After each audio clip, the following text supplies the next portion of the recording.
Hey everybody, this is Greg from 9 Volt Games, and today I'm doing a viewer requested video. I'm going to show off my Silent Hill collection. Handless Gamer asked me to do it.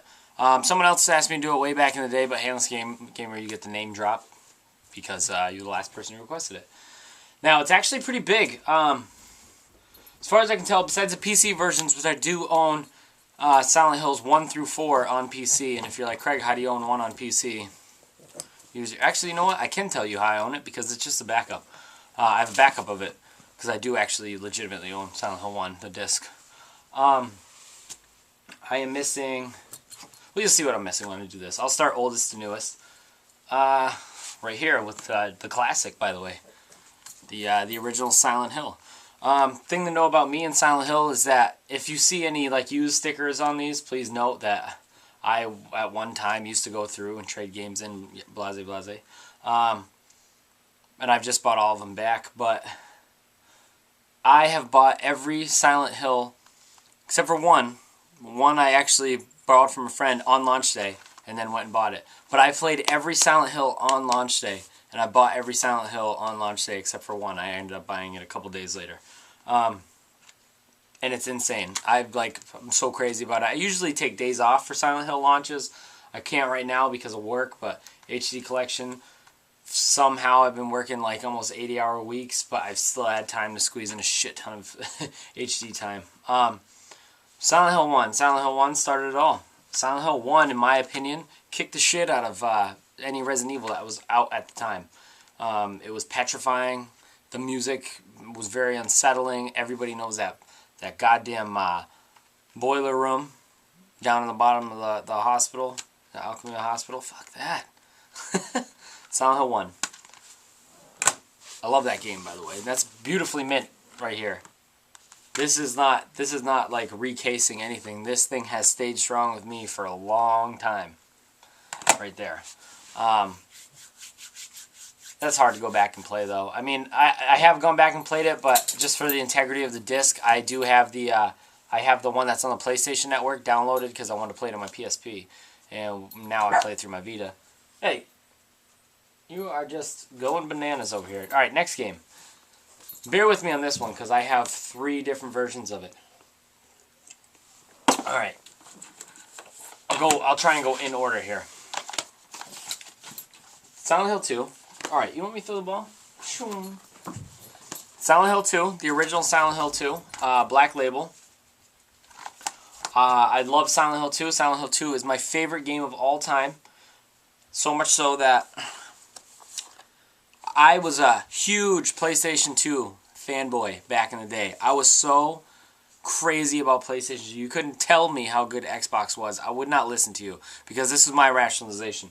What, you got an Xbox? Oh, if I wanted to fucking play a PC, I would just go downstairs and use my parents' computer because I was a little snobby asshole. Well, when they said that this was coming out for Xbox, guess what I went and bought?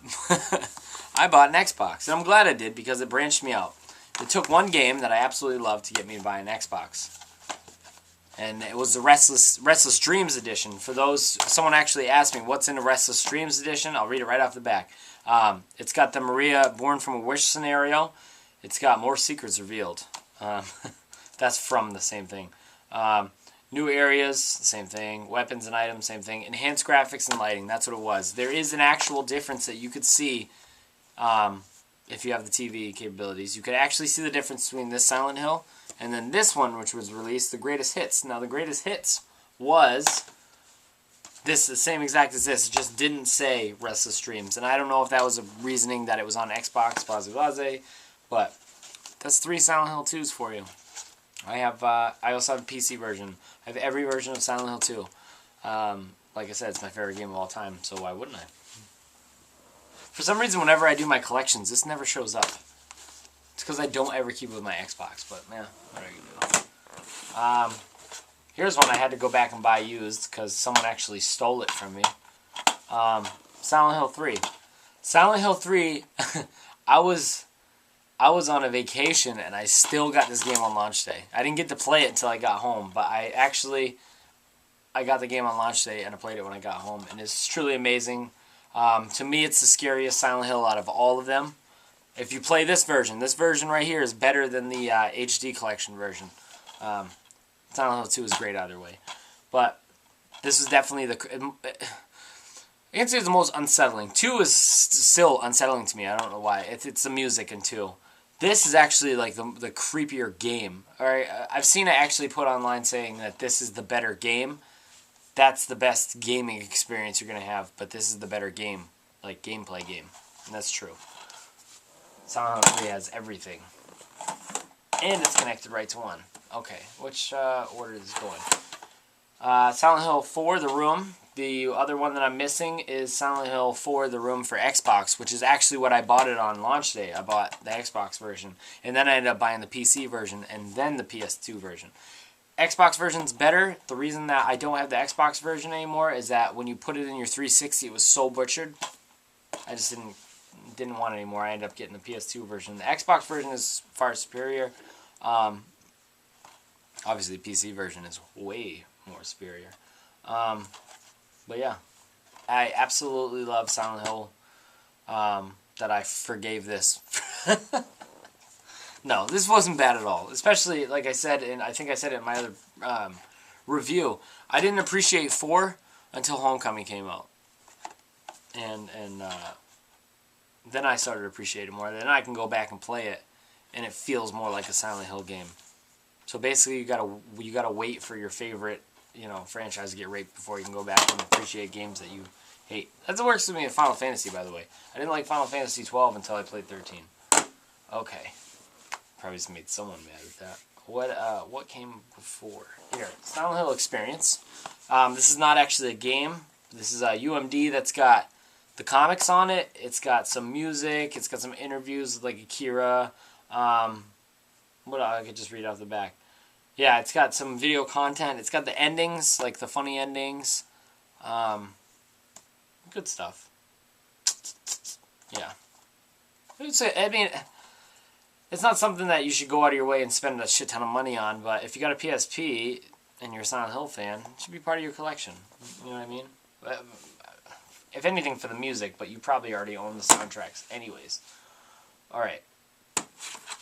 Silent Hill Origins. Why does it sound like it's falling out? It's not. Silent Hill Origins.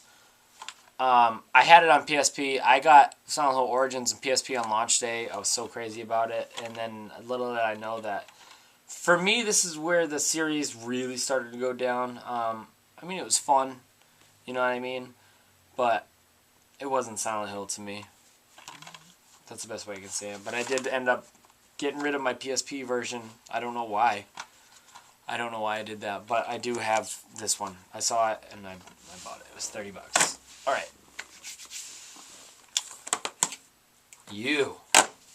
Homecoming.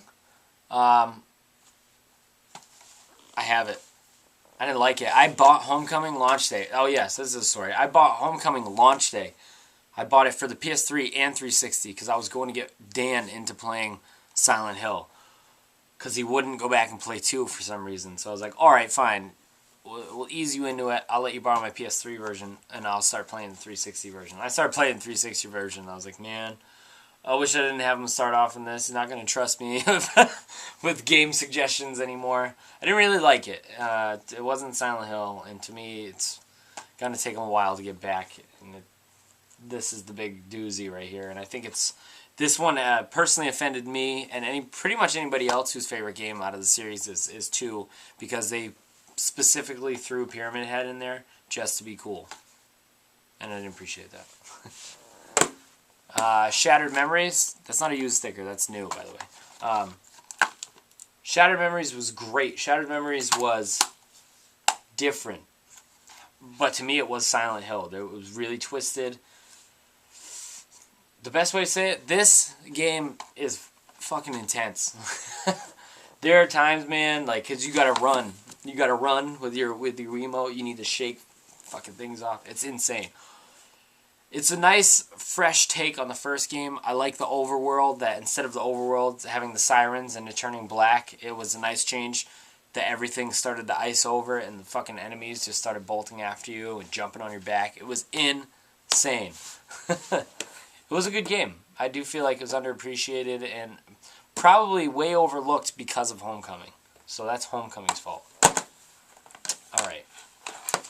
And there's Downpour, which I haven't beaten yet. Obviously, Downpour is new. Downpour is promising. It's promising in the sense that this is a step back in the right direction.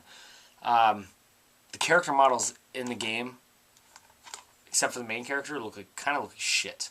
But it's not about graphics. Silent Hill has usually been more towards the better edge of the graphics. It kind of helps sell the illusion, because if people kind of look like Muppets, you're not gonna sell the horror illusion. But Downpour is a step in the right direction. I will agree with that. I will say that it's a good start for a new studio. That's what somebody said, and that's absolutely true. Maybe because it's not Climax. So, Vatra, you got a lot on your shoulders. I was a little disappointed at first when I started it because your fucking main bald asshole there, that was rude, said that this was going to be like 2. And it's not. Nothing's going to be like 2 except for 2. And then, back to these, which you guys know I have, which is the Silent Hill HD collection. I got both versions. I'm glad I got both versions because I was able to make a review that could talk about both versions. I do have Book of Memories pre-ordered, but that got delayed. However, there is one thing that I am getting for my collection that I'm missing, and my wife gave me the go-ahead when we move into a new house, because right now our place is too small for it. Hopefully you already know what I'm talking about. The Silent Hill arcade machine. I can get one all day for $3,000. Okay, that's doable. I don't have a room down here. On top of that, I need to find one that's in English. I wouldn't mind getting one from England. However, I have a feeling the shipping on that's going to be horrible. So, when I get into a new house, Silent Hill arcade machine, I will have it. I've had my eye on that for a long time, and I just need the room. I just need the room. But, that's my Silent Hill collection. Because you asked, here you go. If you want me to go through any other segments of my collection, I will. I got a lot of Devil May Cry, a lot of Metal Gear. There you go. That's a lot of Silent Hill. Like I said, I'm missing the Xbox version 4 and the PSP version. And I also don't have Play Novel, but I think that's a little too rare for my blood. I can't even understand. I don't fucking speak Japanese. But thank you guys for watching.